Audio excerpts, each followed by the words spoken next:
네, 오늘 말씀 제목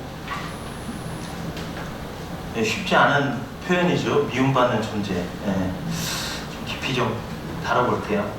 요한복음 15장 포도나무 비유의 시작은요, 우리가 이제 말씀 나눴던 것처럼 매우 힘과 용기 그리고 또 위로와 소망을 주는 것으로 시작되잖아요. 마치 이제 본문상으로 봤을 때는 열매를 맺지 않으면 제거해버릴 것처럼 얘기했지만 그런 의미가 아니었다는 거, 들어 올려서 훨씬 더 열매를 잘 맺게 해주시겠다 하는 것을 통해서 우리의 연약함이 아닌 하나님의 주도적인 열매 맺게 하시는 일이 우리를 통해서 하시겠다 하는 그런 말씀들을 주셨단 말입니다. 근데 오늘 본문 말씀에서는 좀처럼 이해되지 않는 말씀이 있어요. 이 요한복음 15장을 끝내가는 이런 시점에서 갑자기 미움과 핍박을 언급을 하시는 거예요. 그 성도를 향한 세상의 미움이 있을 것이다 라는 이런 말씀을 주시는 게 무엇인가. 그냥 우리가 요한복음 15장 그냥 혹은 성경을 그냥 읽어간다고 생각했을 때 보면은 이런 거 별로 관심이 없습니다. 그냥 내용이 그렇게 나와 있나 보다 이렇게 생각하지만 우리가 말씀을 이렇게 한 절 한 절 이렇게 확인해 보면은 사실 열매를 맺게 해주시겠다는 하나님의 은혜가 있고 또 나의 계명을 지키고 나의 안에 거하라 이런 말씀을 통해서 너희가 풍성한 열매를 맺고 너희들이 내 안에 있으면서 너희들이 원하는 것들을 다 얻을 수 있게 해주시겠다는 그런 말씀을 주고 계신데 막상 이제 요한복음 15장을 끝내가는 과정에서는 세상이 너희를 미워하리라. 이게 도대체 이해가 되냐 말이죠. 이해가 잘 안 되는 말씀입니다. 그러면 세상이 성도를 미워한다라는 것에 대해서 먼저 소극적인 면에서 한번 생각을 해볼게요. 우리가 상식으로 알고 있는 것하고는 참 많이 다릅니다. 뭐가? 신자는 주님이 그래도 예수님께서 명하신 것에 따라서 사랑을 실천하려고 애쓰잖아요. 여러분 그러고 있으시죠? 네. 네. 그래서 내가 먼저 사랑하고 내가 먼저 섬겨주고 내가 먼저 이렇게 바르게 살면 세상도 우리를 본받아 바르고 청렴하고 사랑이 넘치는 곳으로 변할 것이다. 이런 믿음이 우리에게 있습니다. 우리는 우리의 변화가 세상을 바꿀 수 있다. 이런 믿음이 있단 말이죠. 그러니까 이게 신자들이 크게 잘못 생각하는 것 중에 하나인데요. 신자가 바르게 살면 세상이 변할 것이다. 근데 이것은 매우 큰 착각이다라는 것을 우리는 계속해서 확인하고 있습니다. 여러분 신자가 아무리 바르게 살아도요 세상은 변하지 않습니다. 만약에 신자가 바르게 살아서 세상이 변한다면 뭐 때문에 예수님이 죽으실 필요까지는 없으셨단 말이죠. 그냥 뭐 이렇게 좋은 말씀을 해주시고 이렇게 어떤 계명들을 지켜라 뭐 이 정도면 됐을 텐데 친히 십자가에 달려서 죽으셨단 말입니다. 그래서 그런 것들을 통해서 봐도 우리가 뭐 이렇게 바르게 산다고 세상이 변할 것이다? 그런 건 없다는 겁니다. 그러면도 우리는 그리스도인이기 때문에 합당하게 사는 건 맞아요. 뒤에 이제 또 말씀드리겠습니다만 여하튼요. 신자가 신앙으로 살아야 될 이유는 누군가를 어떻게 변화시키기 위한 그런 것이 아닙니다. 여러분이 이해하지 못하는 말씀이 아마 오늘은 분명히 이해되실 부분이 있는데요. 마태복음 10장 한번 찾아보겠습니다. 마태복음 10장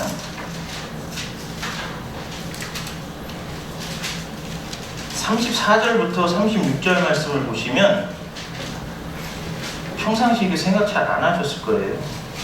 34절부터 36절에 내가 세상에 화평을 주러 온 줄로 생각하지 말라. 화평이 아니요 검을 주러 왔노라.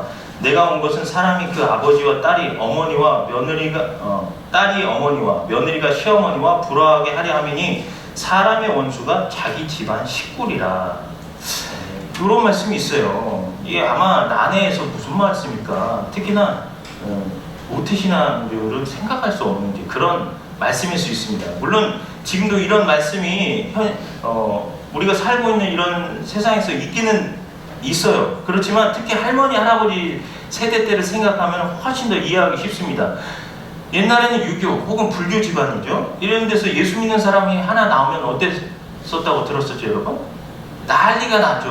어떤 분은 막 볏집단에 말려서 이제 두들겨 맞았다 뭐 이런 얘기도 있었고 예수 믿는 귀신이 쓰였다고 막 묶여가지고 집에서 나가지도 못하게 하잖아요. 또 가부장적인 남편 밑에 살던 여성들은 어때요? 이 무슨 교회를 간다고 하면서 머리카락까지 막 잘라버리고 해서 못 나가게 하잖아요. 그래도 죽으나 사나 나는 예수님 만나러 가고 예배 드리러 가야 된다 라고 하는 그런 사건들이 있었습니다. 이게 그 말씀의 배경이라는 거예요.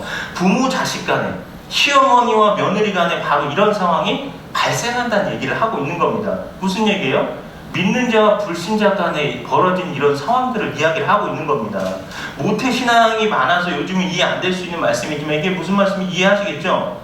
이게 그러니까 예수 믿는 사람이 믿지 않는 가정에서 한 사람만 발생을 해도 싸움이 생긴단 말이에요. 싸움이. 좋은 일이 생기는 게 아니라. 그래서 예수님께서 내가 세상에 화평을 주러 온 게 아니고 화평이 아니라 검을 주러 왔다라는 말씀을 지금 하고 계시는 내용입니다.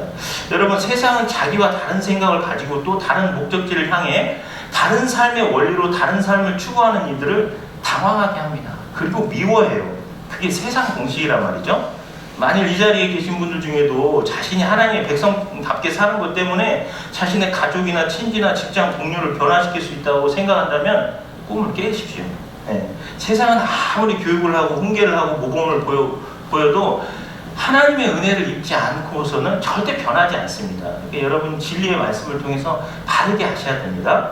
그렇다면 도대체 성도가 예수를 믿게 되면 그의 삶 속에서 어떠한 변화가 일어나게 그러한 세상의 미움과 시험과 고난이 성도의 삶에 닥치게 되는 것인가? 여기서 세상이 성도를 미워한다는 것의 적극적인 면을 살펴보겠습니다.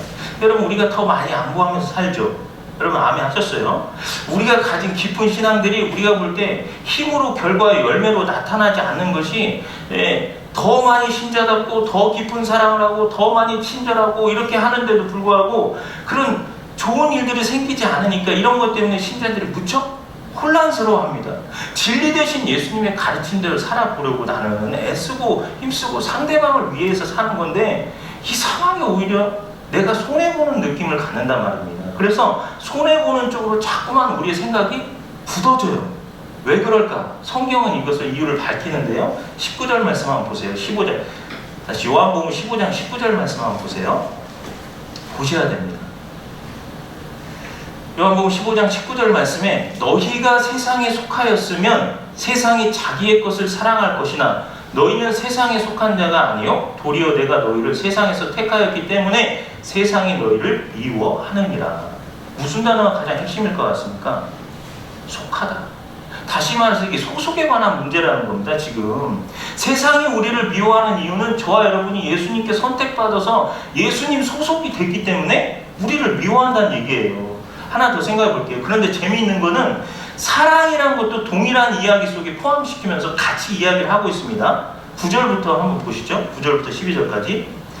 아버지께서 나를 사랑하신 것 같이 나도 너희를 사랑하였으니 나의 사랑 안에 거하라. 내가 아버지의 계명을 지켜 그의 사랑 안에 거하는 것 같이 너희도 내 계명을 지키면 내 사랑 안에 거하리라. 내가 이것을 너희에게 이름은 내 기쁨이 너희 안에 있어 너희 기쁨을 충만하게 하려 함이라. 내 계명은 곧 내가 너희를 사랑한 것 같이 너희도 서로 사랑하라 하는 이것이니라.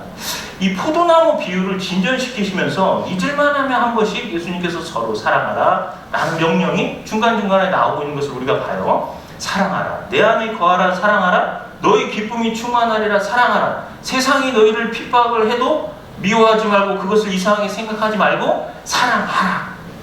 이렇게 말씀을 하고 계신단 말이죠. 이렇게 사랑을 동일한 이야기 속에 포함시키는 이유는 미움과 사랑 둘 다 가지는 공통 분모가 뭐냐면 소속이기 때문이다. 그런 얘기를 하고 있는 겁니다. 그러면 왜 여기에 사랑을 같이 등장시키냐? 이게 또 매우 중요한 얘기예요. 7절 말씀 보세요. 너희가 내 안에 거하고 내 말이 너희 안에 거하면 무엇이든지 원하는 대로 구하라. 이게 어디로 연결되냐면 9절 말씀이에요. 아버지께서 나를 사랑하신 것 같이 나도 너희를 사랑하였으니 나의 사랑 안에 거하라. 내가 아버지의 계명을 지켜 그의 사랑 안에 거하는 것 같이 너희도 내 계명을 지키면 내 사랑 안에 거하리라.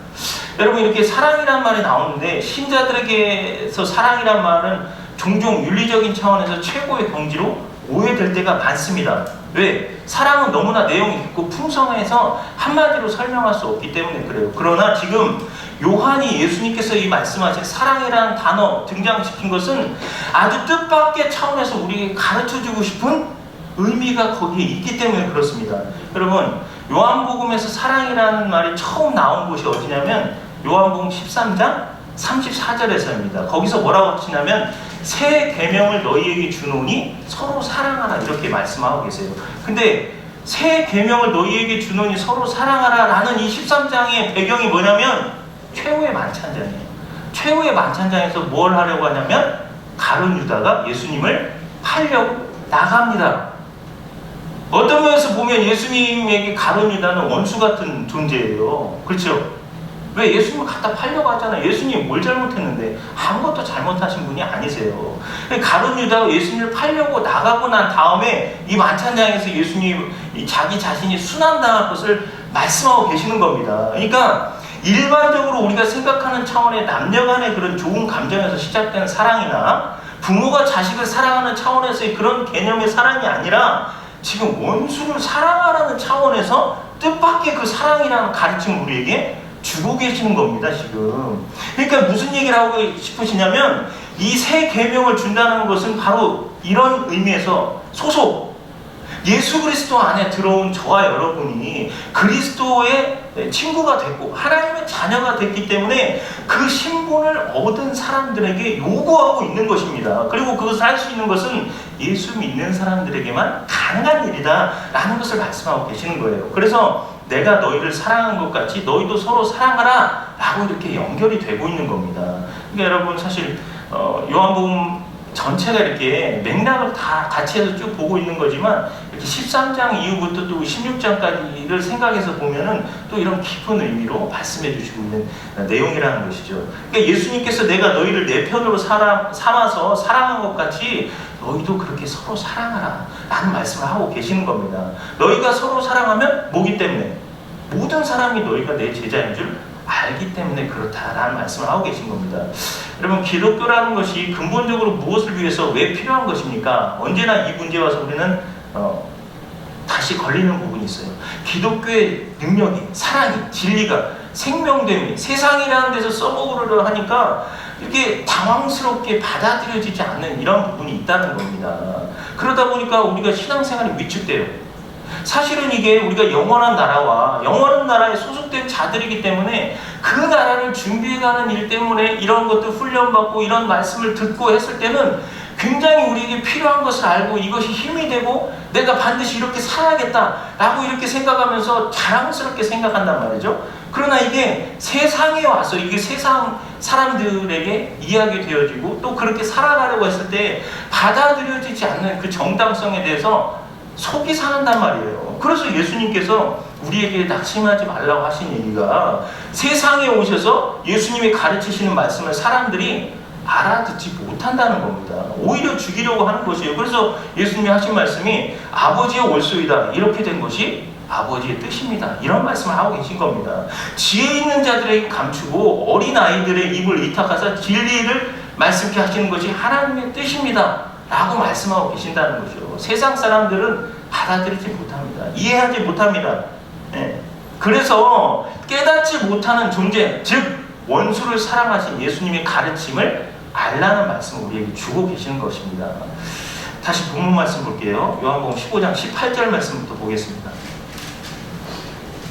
소속에 관한 얘기했다는 거 잊지 마십시오. 그게 미움과 사랑이라는 것이 다 소속된 자들에게 있어야 된다는 거. 계속해서 볼게요. 18절부터 세상이 너희를 미워하면 너희보다 먼저 나를 미워한 줄을 알라. 너희가 세상에 속하였으면 세상이 자기의 것을 사랑할 것이나 너희는 세상에 속한 자가 아니오. 도리어 내가 너희를 세상에서 택하였기 때문에 세상이 너희를 미워하느니라. 내가 너희에게 종이 주인보다 더 크지 못하다는 말을 기억하라. 사람들이 나를 박해하였은즉 너희도 박해할 것이요 내 말을 지켰은즉 너희 말도 지킬 것이라. 그러나 사람들이 내 이름으로 말미암아 이 모든 일을 너희에게 하리니 이는 나를 보내신 이의 일을 알지 못함이라. 내가 와서 그들에게 말하지 아니하였더라면 죄가 없었으려니와 지금은 그 죄를 핑계할 수 없느니라. 나를 미워하는 자는 또 내 아버지를 미워하느니라. 내가 아무도 못한 일을 그들 중에서 하지 아니하였더라면 그들에게 죄가 없었으려니와 지금은 그들이 나와 내 아버지를 보았고 또 미워하였도다. 세상이 그리스도인들을 미워하는 궁극적인 이유는요, 지금 말씀에 있는 것처럼 세상이 예수님을 미워한다는 데 있습니다. 그러면 아마 이런 생각이 우리는 들 거예요. 왜 어째서 세상이 예수님을 미워하냐 라는 이런 질문을 하겠죠. 예수님이 그것에 대한 답을 22절부터 24절에서 주고 계신 걸 우리가 읽었습니다. 한 번 더 보시면 내가 와서 그들에게 말하지 아니하였더라면 죄가 없었으려니와 지금은 그 죄를 핑계할 수 없느니라. 나를 미워하는 자는 또 내 아버지를 미워하느니라. 그러니까 예수님을 미워하는 첫 번째 이유가 뭐라고 하냐면 예수님의 말씀 때문에 미워한다는 겁니다. 예수님의 말씀 때문에. 어째서 그들이 예수님의 말씀 때문에 미워하냐면 한번 여러분 생각해 보세요. 물론 어떤 사람의 경우 미움받을 사람들이 있어요. 말이 과격하다거나 거만하거나 트집을 잡거나 하는 경우가 있을 수 있어요. 그러나 예수님은 그런 분이 아니시죠. 온유하고 겸손하신 분일 뿐만 아니라 이 세상에 사는 사람들 중에 말의 신용을 가진 오직 유일한 분은 예수님밖에 없으셨습니다. 예수님은 이 세상에 사는 사람 중에서 그 말에 오직 유일한 신용자시다 하는 것이죠. 그러면 왜 예수님을 미워했냐? 그것은 한 가지 이유에서 예수님이 말씀하실 때 한번 보세요. 예수님께서 오셔서 말씀하시기 전에는 사람들은 상대적인 선으로 인정받을 수가 있었어요. 내가 좀 더 낫구나 하는 것 때문에. 그러니까 사람들은 약간 과격할 수는 있습니다. 사람들은 약간 이기적일 수 있어요. 약간 마음의 생각과 말이 다를 수가 있습니다. 그것이 어떻게 보면 우리 사이에서 보면 그게 큰 잘못도 아니고 그게 큰 죄로 드러날 것도 아니에요. 더구나 그런 사람들은 그런 모양들 때문에 선한 사람들로 여겨지기도 한단 말입니다. 그러나 예수님께서 이 땅에 오셔서 그것의 진상이 드러나고 말아요. 그게 뭔데요? 바로 그들의 죄라는 겁니다. 죄. 예수님의 말씀을 갖다 대입해보니까 니들은 죄인이야. 그러니까 세상이 싫어하는 거예요. 예수님을 미워하는 겁니다. 두 번째 이유는 예수님의 일 때문에 그렇습니다. 예수님께서 내가 아무도 못한 일을 그들 중에서 하지 아니하였더라면 그들에게 죄가 없었으려니와 지금은 그들이 나와 내 아버지를 보았고 또 미워하였도다. 이렇게 말씀하면서 지적해 주세요. 예수님이 오시기 전부터 인간은 본질상 진노의 자녀였습니다. 죄의 본성을 가지고 있단 말이에요. 그런데 주님의 말씀과 같이 예수님의 일은 죄를 드러나게 하고 만 것이에요. 어떤 면에서 그랬을까요? 하나님의 일은 거룩한 일이요 우리를 새롭게 하는 것이요 하나님의 자녀와 백성으로 만드시는 그런 일들이란 말이죠. 그러나 우리가 이미 확인했던 것처럼 사람의 일, 세상의 일은 갈라디아서 5장에서 보면 뭡니까? 육신의 열매단 말입니다. 육신의 열매가 뭐예요? 우상숭배, 주술, 원수 맺는 것, 분쟁, 시기, 당기는 것, 분열함, 이단, 투기, 술취함, 방탕, 그와 같은 것들, 이러한 것들로 점철되어 있단 말이에요. 그러니까 하나님의 일과 세상의 일, 사람들이 하는 일이 다르단 말입니다. 그러니까 사람들은 그 죄악된 본성으로 이런 일들을 계속해 나오면서도 내가 남들보다는 조금 덜하니까, 내가 누구보다는 그렇지 않으니까 선한 사람인 것 그냥 생각을 했단 말이에요. 그러나 주님이 오셔서 하셨던 일은 뭐라고요? 다 하나님의 일이에요. 하나님의 일을 그들이 보니까 이거 뭐야 하면서 예수님을 미워하게 됐다는 겁니다. 지금 여러분, 사람들의 일은 이렇게 세상사가 하나님 앞에서 벌거벗겨진 것처럼 드러나게 돼 있어요. 그래서 히브리서 기자가 이렇게 말하잖아요. 지으신 것이 하나도 그 앞에 나타나지 않음이 없고 우리의 결산을 받으실 이의 눈앞에 만물이 벌거벗은 것 같이 드러나느니라. 이렇게 예수님을 따르는 사람들이 세상으로부터 미움을 받는 그 이유는 바로 예수님을 세상이 미워하기 때문에 예수님을 따르는 자들을 미워하는 것입니다. 자, 여러분, 요한복음 15장 20절 아까도 우리가 말씀을 읽었지만 내가 너희에게 종이 주인보다 더 크지 못하였다 한 말을 기억하라. 이게 무엇 때문에 말씀하신 거냐면 예수님께서 고난과 핍박, 미움을 우리보다 앞서 받으신 분이십니다. 그분이. 그럼에도 무슨 이유에서든 간에 부인할 수 없는 한 가지 사실은 예수님의 백성들에게 서로 사랑하라 라고 명령을 하셨다는 겁니다. 17절 말씀, 내가 이것을 너희에게 명함은 너희로 서로 사랑하게 하려 함이라. 예수님께서 이처럼 강조하신 이유는 모든 그리스도인들이 진지하게 이 말씀을 마음에 새겨두어야 되기 때문에 그래요. 이런 서로 사랑하라는 부분들에 대해서 서신서들 보면 많은 지면에 할애해서 이 말씀을 하고 있는데요. 왜? 사도들을 통해 성령님께서 명하여 주신 이 계명들은 단지 그냥 예수님께서 말씀하셨던 것에 대한 부연에 불과합니다. 반복적인 것이고. 제가 읽어드릴게요. 한번 들어보세요. 형제를 사랑하여 서로 우애하고 사랑 가운데서 서로 용납하고 힘써 지키라. 누가 누구에게 불만이 있거든 서로 용납하여 피차 용서하되 주께서 너희를 용서하신 것 같이 너희도 그리하고 마음으로 뜨겁게 피차 사랑하라. 마지막으로 말하노니 다 마음을 같이하여 동정하며 형제를 사랑하며 불쌍히 여기고 겸손하며 무엇보다 뜨겁게 서로 사랑할지니 사랑은 허다한 죄를 덮느니라. 오직 선을 행하고 서로 나누어 주기를 잊지 말라. 선한 사업을 많이 하고 나누어 주기를 좋아하며 너그러운 자가 되게 하라. 이게 예수님의 지상 명령을 위임받은 사도들의 서신서를 보면 그리스도 예수 안에서 사랑하라는 표현과 함께 선을 행하고 나누라 라는 이런 표현을 굉장히 많이 쓰고 있어요. 이런 명령을 주신 이유는 딱 한 가지입니다. 너희 빛이 사람 앞에 비치게 하여 그들로 너희 착한 행실을 보고 하늘에 계신 너희 아버지께 영광을 돌리게 하라 라는 것이에요. 그리고 중요한 거 있습니다.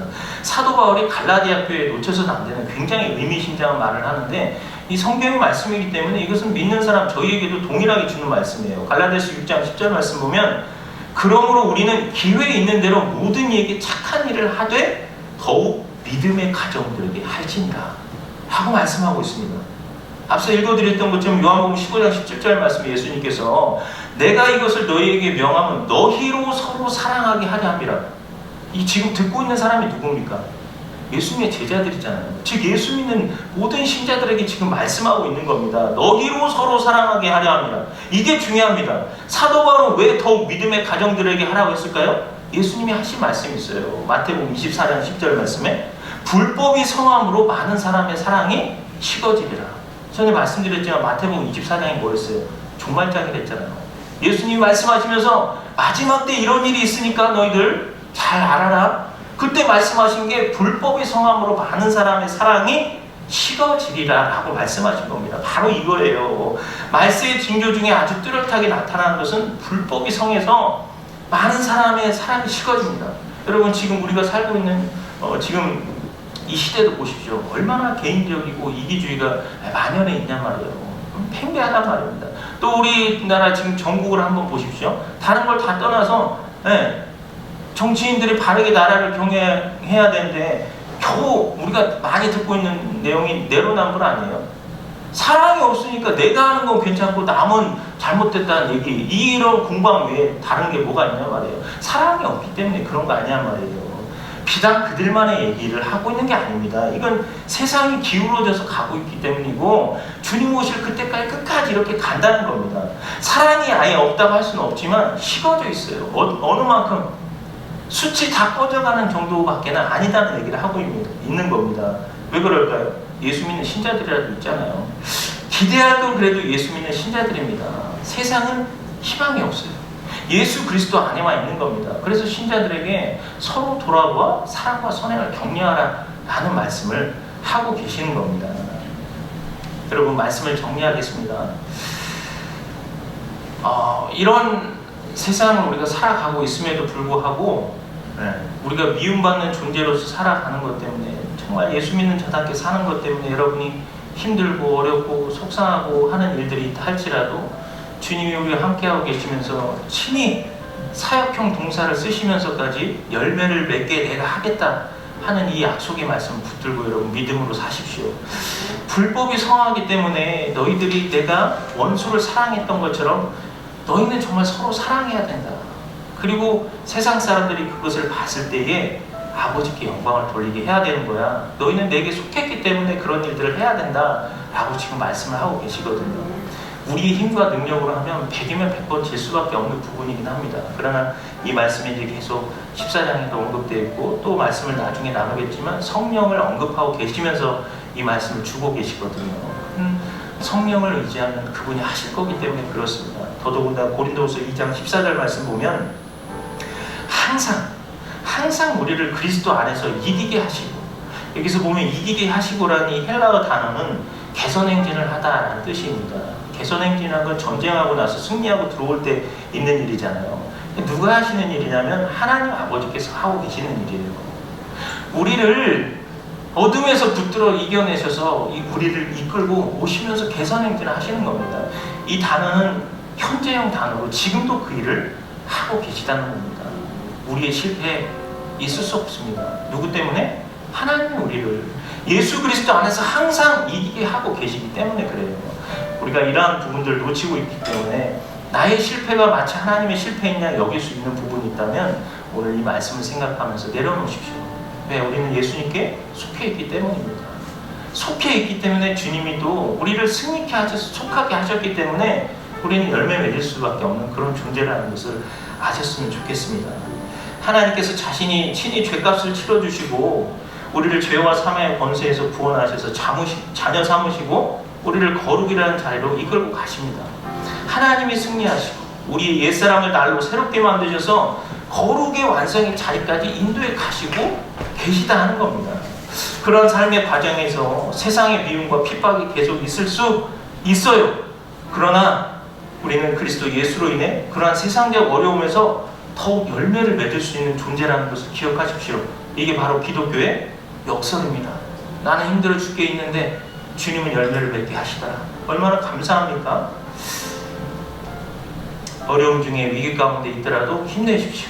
때때로 우리의 삶 속에 생각하지 못한 거룩하고 고결한 삶의 열매가 하나님 때문에 열매가 맺혀질 것이기 때문입니다. 여러분, 예수 그리스도를 바라보고 믿음의 한 걸음을 담대히 내디디시기를 주님의 이름으로 부탁드립니다. 우리 함께 찬양하면서 기도할까요?